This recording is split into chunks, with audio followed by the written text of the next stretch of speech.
This is ABTV, Animal Bites Television. For animal lovers, by animal lovers. Happy Monday, everybody. Snakes. The most misunderstood and underappreciated animals on the planet. Love them or hate them, you can't deny that they are truly fascinating creatures. I've loved snakes for as long as I can remember, so I think it's about time that I spend several seconds saluting some of the most strange and sensational serpents that I have successfully slated as 5 weird snakes. Let's start this list off with Atheris hispana, the rough-scaled bush viper. Endemic to Central Africa, this species of viper has extremely keeled scales that give it an almost dragon-like appearance. Along with looking like a total badass, the rough-scaled bush viper has the venom to match. That being said, they rarely come into contact with humans. Rough-scaled bush vipers max out at about 2 feet long, and in my opinion are one of the most beautiful snakes out there. Number 2, the elephant trunk snake. Their floppy skin mixed with that adorable puppy dog face effectively makes them one of the cutest reptiles ever. They're like the pugs of the snake world. Elephant trunk snakes are members of the family Acrocordidae, which are primitive aquatic snakes commonly called file snakes because of their rough scales. Fish make up the majority of their diet, and they usually catch their prey by waiting in ambush, then striking and firmly wrapping their body around their meal. The snake's sharp scales and loose skin gives it a firm grip on even the slipperiest of fishies. Like boas, elephant trunk snakes are ovoviviparous, meaning that the incubation period takes place entirely in the snake's body, and then they give birth to live young. They spend almost their entire lives in water and attain a fairly decent size at about 7.5 feet long. Snake number 3 was described to me a few years back by a friend of mine, and I honestly thought that he was making it up because the animal that he was telling me about seemed too bizarre to exist. But sure enough, it's real, and its name is the spider-tailed horned viper. A number of viper species use their tails to lure in prey, but this one takes it to the next level. The subcaudal and dorsal scales at the tip of the snake's tail have evolved to mimic the shape of a camel spider, which it shares its habitat with in its native country of Iran. It even copies the movement of camel spiders in order to make it look more appetizing to small birds, which are the spider-tailed viper's main food source. This behavior is possibly the most advanced hunting technique used by any snake. And check out that camouflage. Whether you like snakes or not, that's pretty damn impressive. Number 4 on our list looks like what would happen if a 3-year-old's drawing of a baby snake suddenly came to life. Say hello to the western blind snake. Looking more like an earthworm than a snake, they don't get much longer than 12 inches and stay less than 1 centimeter in diameter. The name blind snake comes from the fact that they spend almost all of their time underground, so their adorable beady little eyes are vestigial and are only capable of seeing light. Their diet consists of small, soft-bodied insects as well as the eggs and larvae of ants and termites. Softer prey is important for these guys because they lack teeth in their upper jaw. They hunt by picking up pheromone trails left by ants and follow them back to the nest. They then slither right into the nest and consume the ants' larvae and eggs. Obviously, the ants will try and defend their babies, but the blind snake's scales are too thick and tough to be affected by the ant's bite and sting. Kinda badass. But seriously, look at your little mouth. For number 5, I'm gonna need a bit of help from a couple of my friends. Alright guys. For number 5, let me introduce you to my little girl here, Jade. She is a green vine snake, or Ahitula nasuta. They're rear-fanged venomous colubrids, and very primitive delivery system for venom.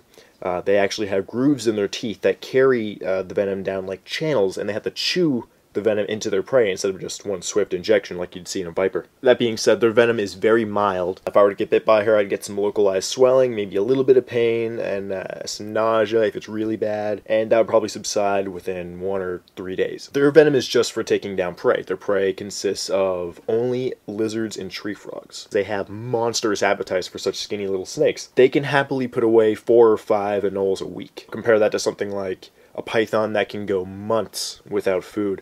These guys would starve to death pretty quick just because they have a very fast metabolism. As far as defense mechanisms go, you can tell that camouflage is pretty amazing. They look just like a vine. They even have like a leaf-shaped head. And when they're in the trees or like, you know, among other vines, they'll actually sway. If they feel breeze, they'll sway in the wind as well, so just look like they're part of the foliage.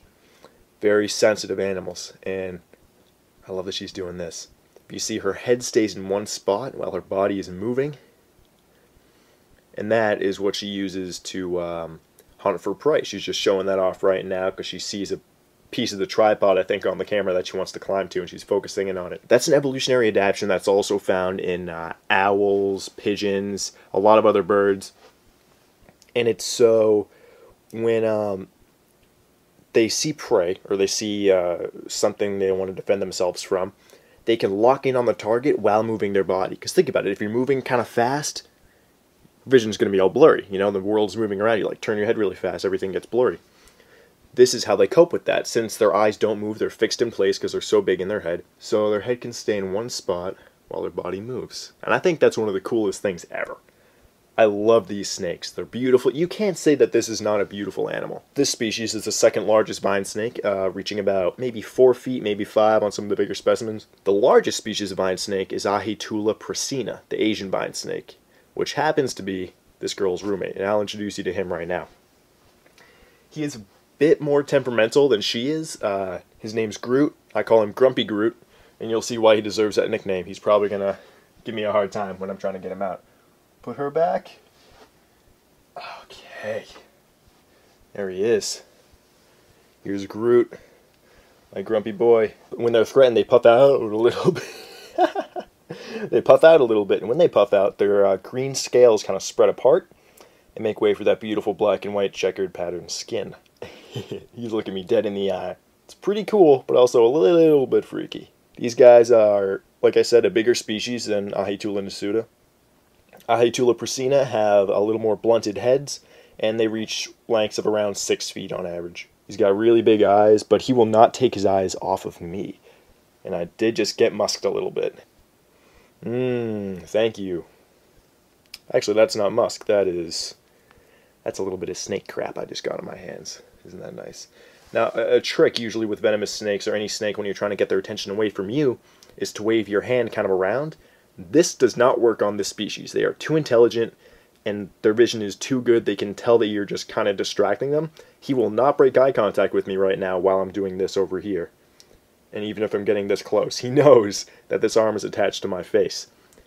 Pretty amazing animal. Thank you guys so much for watching. Leave a comment down below. Tell me what your favorite snake species is. This is my favorite species, even though I'm not his favorite person. And also leave a comment letting me know what topics and animals that you'd like to see in future episodes. And also subscribe to AnimalBytesTV for more awesome animal things and stuff. Thanks again for watching, and I will see you next time on 5 Weird Animal Facts. I'm a wildlife rescuer, field expert, and conservationist.